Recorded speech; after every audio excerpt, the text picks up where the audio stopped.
The United States government is currently $39 trillion in debt. That number is growing by $1 trillion every 3 months.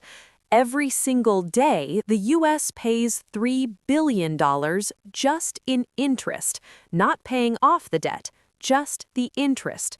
To put that in perspective, that's more than America spends on its entire defense budget, more than Medicare. And nobody is talking about how to stop it. So today, we answer the question everyone is thinking, but nobody is explaining clearly. Who does the U.S. actually owe this money to? And what happens if they can't pay it back? Before we get to who owns the debt, let's understand how it got this big. In 1981, the national debt was just $907 billion, less than $1 trillion. In 2000, it crossed $5 trillion. In 2008, it hit $10 trillion. In 2020, the pandemic pushed it from $23 trillion to $28 trillion in a single year. And now, in 2026, we're approaching $39 trillion. The debt-to-GDP ratio is now 122%, meaning America owes more than its entire annual economic output. The CBO projects it will hit $54 trillion within the next decade. And just recently, Moody's downgraded America's credit rating, the last of the 3 major agencies to do so, citing the growing cost of interest payments, which are projected to rise from 9% of federal revenue today to 30% by 2035. America is spending tomorrow's money today, and has been for decades. Okay, so who actually owns $39 trillion of American debt? Let's break it down. The debt falls into 2 main buckets. Bucket 1, money the U.S. owes itself, called intra-governmental debt. About 20% of the total, roughly $7.3 trillion. This is money borrowed from Social Security trust funds, federal employee pension funds, Medicare's hospital insurance fund, and the Highway Trust Fund. The Social Security Administration alone holds $2.4 trillion of this. Basically, the U.S. borrowed from its own citizens' retirement money. Bucket 2, debt held by the public. This is the serious stuff, about $29 trillion. And this is where it gets really interesting. 3/4 of this is held domestically, inside America. 1/4 is held by foreign governments and investors. Let's go through each one.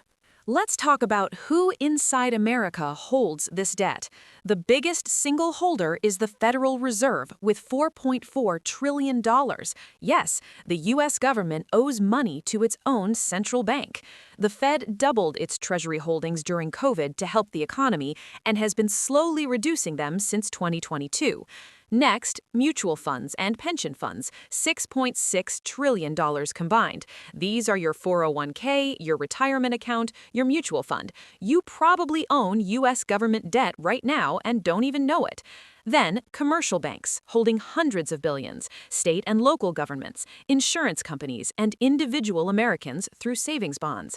And here's the jaw-dropping one. Warren Buffett, through Berkshire Hathaway, is the single largest non-government holder of U.S. Treasury bills, with $339 billion in treasuries as of Q4 2025. The man who warned about the market is quietly lending money to the U.S. government. Now, the part that makes global politics very interesting. Foreign investors hold $9.49 trillion of U.S. debt, a record high as of 2026. That's 25% of all publicly held U.S. debt. And the top foreign holders are not who most people expect. Number 1, Japan, $1.1 trillion. Japan is America's biggest foreign creditor. They've been buying U.S. Treasuries for decades as part of their currency management strategy. Number 2, China, $870 billion. China's holdings have been dropping since 2013 when they peaked at $1.3 trillion. China has reduced by hundreds of billions as US-China tensions escalated.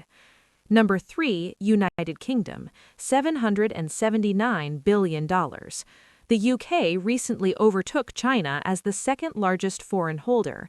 Then Luxembourg, Cayman Islands, Belgium, Ireland, Canada, Taiwan, India. Here's the key insight. These countries buy U.S. debt because they trust America to pay it back. That trust is the foundation of the entire global financial system, and that trust is now being tested. Now, let's talk about the elephant in the room, China. What happens if China decides to dump its U.S. Treasury holdings? This is the question that keeps economists up at night. China holds $870 billion of American debt. If they sold it all, Treasury prices would crash, interest rates would spike, the dollar would weaken, the U.S. economy would face severe stress. But here's the twist. China can't easily dump it, because if they sell U.S. Treasuries, the prices fall, and China's own remaining holdings lose value.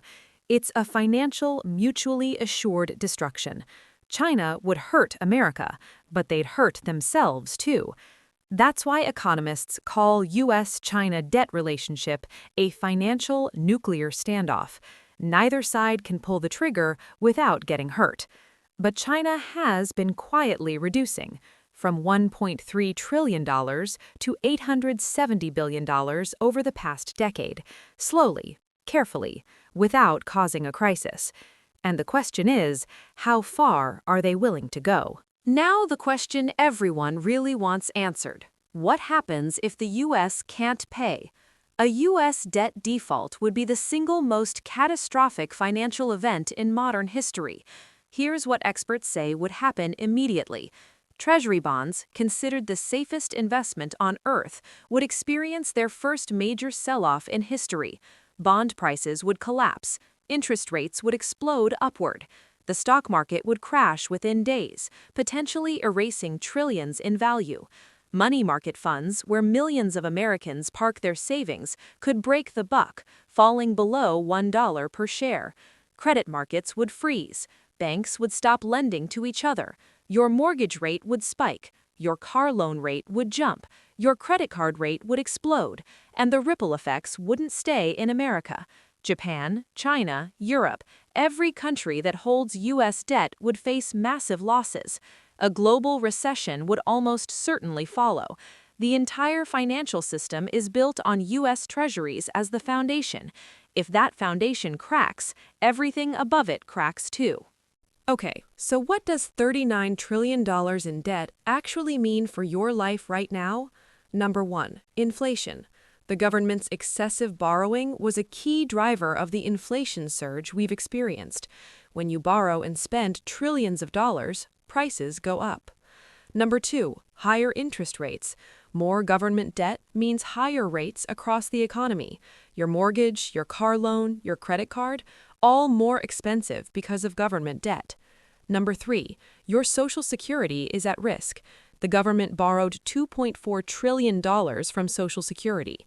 If the debt crisis worsens, future benefit cuts become more likely. Number 4, future tax increases. Somebody has to pay for this. Either through taxes, inflation, or spending cuts, the bill for $39 trillion will eventually reach ordinary Americans. And number 5, your investments. The debt affects stock markets, bond markets, real estate. Understanding this is essential to protecting your wealth. So there it is, $39 trillion in debt, 20% owed to the government itself. 75% of the rest owned by Americans through the Fed, pension funds, banks, and savings bonds. 25% owned by foreign countries, Japan leading, China slowly stepping back, the UK rising. The U.S. has never defaulted, and the global financial system is built on the assumption it never will.